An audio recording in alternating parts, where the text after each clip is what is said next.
Assalomu alaykum, hurmatli kanalimiz kuzatuvchilari.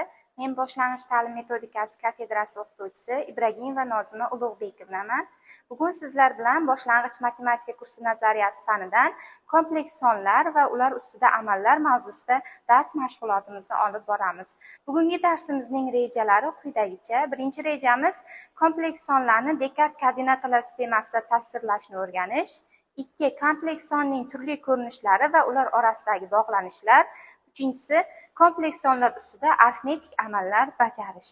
Demak, biz bugungi darsimizda dastlab kompleks sonlarga oid masalalar yechishni o'rganar ekanmiz. Shu vaqtgacha natural sonlar to'plami, butun sonlar to'plami, ratsional, irratsional hamda haqiqiy sonlar to'plamini o'rganganmiz. Va haqiqiy sonlar to'plamida barcha turdagi masala va tenglamalarga yechim topa olmaymiz. Masalan, kvadrat tenglamalarini yechayotganimizda diskriminant manfiy bo'lganda haqiqiy yechimlarga ega emas degan holatga duch kelamiz. Bunga o'xshagan holatlarda yechim olish uchun bizga kompleks sonlar to'plami yordamga keladi. Kvadrati -1 ga teng bo'lgan son mavhum birlik deyiladi va u i harfi bilan belgilanadi. Ya'ni i kvadrat teng -1 yoki i barobar iltizosida -1 ko'rinishda ifodalanadi. Oddiygina iltizosida -16 ifodaning qiymatini topish masalasini qarasak, bu ko'rinishdagi ifodaning qiymatini haqiqiy sonlar to'plamida topa olmaymiz. Mavhum sonlar to'plamida esa iltizosida -1 ni ko'paytuvchiga ajratish orqali hosil qilamiz. Iltizosida 16 ni ildizda 16 ko'paygan ildizda -1 ko'rinishda yozamiz.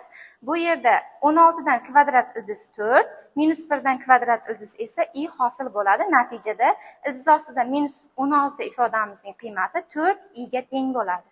A va B haqiqiy sonlardan tuzilgan A plus BI ko'rinishdagi ifoda kompleks son deb nomlanadi. Kompleks sonni Z orqali belgilasak, Z barobar A plus BI ko'rinishda ifodalaymiz. Bu yerda A haqiqiy sonimiz kompleks sonimizning haqiqiy qismi, B esa mavhum qismi hisoblanadi. Kompleks sonning turli ko'rinishlari mavjud. Kompleks sonning turli ko'rinishlari mavjud. Ular quyidagilar. Birinchisi vektor ko'rinishi, ikkinchisi algebrik ko'rinishi, uchinchisi trigonometrik ko'rinishi va to'rtinchisi ko'rsatkichlik ko'rinishi. Quyida esa biz o'sha ko'rinishlar orasidagi bog'lanishlarni o'rganib chiqamiz. Z barobar A qo'shilgan BI ko'rinishdagi ko'rinish kompleks sonning algebrik ko'rinishi hisoblanadi. Biz Dekart koordinatalar sistemasining gorizontal OX o'qida kompleks sonning haqiqiy qismini, vertikal OY o'qida esa mavhum qismini joylashtiramiz hamda bizda kompleks sonning moduli tushunchasi hosil bo'ladi. Kompleks sonning modulini R bilan belgilaymiz. R barobar ildizda A kvadrat plus B kvadrat hisoblanadi. Kompleks sonning argumenti phi esa modulning OX o'qi bilan hosil qilgan burchagi phi hisoblanadi. Phi barobar argument Z deb belgilanadi. Bunda kosinus phi A taqsim R ga, sinus phi esa B taqsim R ga teng. Bu tengliklardan foydalanib biz kompleks sonning trigonometrik ko'rinishini keltirib chiqaramiz. Z barobar R ko'paygan kosinus phi qo'shilgan I sinus phi. Kompleks sonlarda o'zaro qo'shma kompleks sonlar tushunchasi mavjud. Z barobar A plus BI va Z barobar A minus BI ko'rinishdagi sonlar o'zaro qo'shma kompleks sonlar hisoblanadi. Ular mavhum qismining ishorasi bilangina farq qiladi. Kompleks sonlar ustida 4 ta arifmetik amalni bajarishimiz mumkin: qo'shish, ayirish, ko'paytirish va bo'lish. Kompleks sonlarni qo'shishda biz ikkita kompleks sonning mavhum va haqiqiy qismlarini alohida qo'shib olamiz.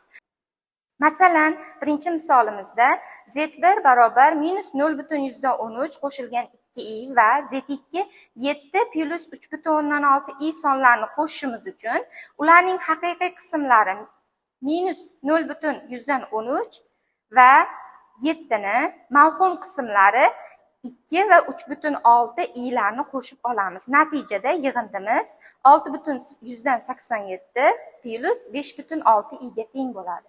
Kompleks sonlarni ayirish ham xuddi qo'shish amal singari bajariladi. Ya'ni bunda Ikkita kompleks sonning ayirmasini aniqlash uchun birinchi sonning haqiqiy qismidan ikkinchi sonning haqiqiy qismini, birinchi sonning mavhum qismidan ikkinchi sonning mavhum qismini ayirishimiz mumkin.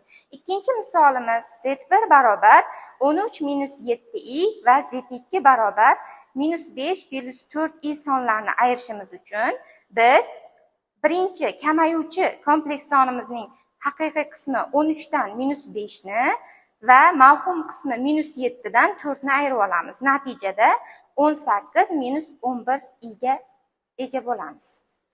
Uchinchi amalimiz kompleks sonlarni ko'paytirish. Kompleks sonlarni ko'paytirish qo'shish va ayirish amalidan biroz farqli bo'lib, go'yoki ko'pxatlarni ko'paytirish amaliga o'xshaydi. Birinchi kompleks sonning haqiqiy va mavhum qismlarini ikkinchi kompleks songa navbatma-navbat ko'paytirib chiqamiz.